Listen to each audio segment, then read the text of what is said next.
Now, this story is a very disturbing story. Ghanaian pastor in Texas arrested for stabbing transgender wife to death. Good evening, Michael. Hello, Paul. Is it true, though? So, information at this time is quite scant because it just happened. As at now, he's in police custody.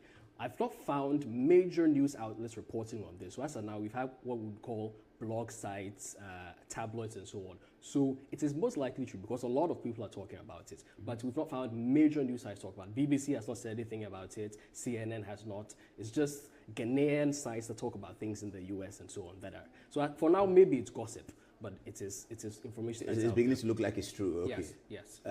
So they live in Texas, not Atlanta. They live in Texas. Yes. Yeah. So if I would. So what's the story? He's Ghanaian. He's a Ghanaian. And he has a church. Yes. Was she a member of the church? She was a member of the church. Okay. Tell us the story. Please indulge us.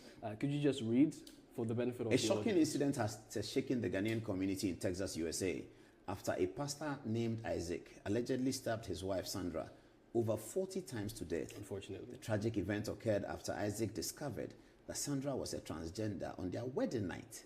According to reports, Isaac had followed biblical scriptures and refrained from intimacy with Sandra until their wedding night. However, upon discovering Sandra's gender identity, Isaac became enraged and violently attacked her. Some members of Isaac's church allegedly knew about Sandra's transgender status but kept it a secret from him. Wow. The revelation has raised questions about the church's role in the tragedy and whether they bear any responsibility for not disclosing Sandra's gender identity to Isaac. The Ghanaian community in Texas is still reeling from the news, and many are calling for justice to be served. Isaac is currently in police custody, facing charges of murder. As the investigation unfolds, more details about the events leading up to the tragedy are expected to emerge. This incident bears some resemblance to a similar case in 2020 where a Ghanaian pastor, Sylvester Ofori, was sentenced to life in prison for murdering his wife, Barbara Tomei, in Orlando, USA.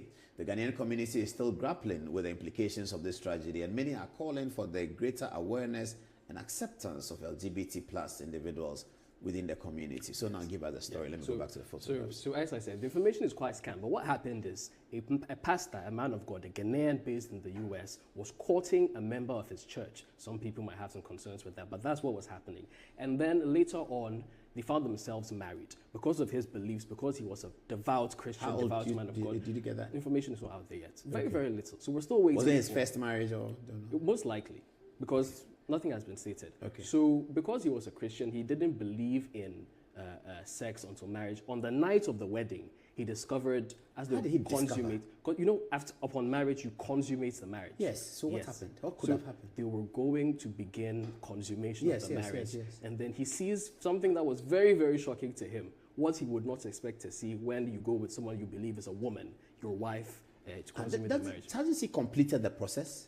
No. So you see, as a Christian, if you're not engaging in any sexual activities until you marry, you will have no idea. And again, look at this. No, but I'm saying that the transgender people, don't they complete physical change? Right. Absolute? So there's a gigantic conversation around this that, in the first place, if somebody says that he is a woman, he does not have to undergo surgery. He is a woman. That is part of it. Some people believe you must undergo. In this case, she had not fully undergone because the man saw male genitalia that put him off and then led him to stab him over 40 times.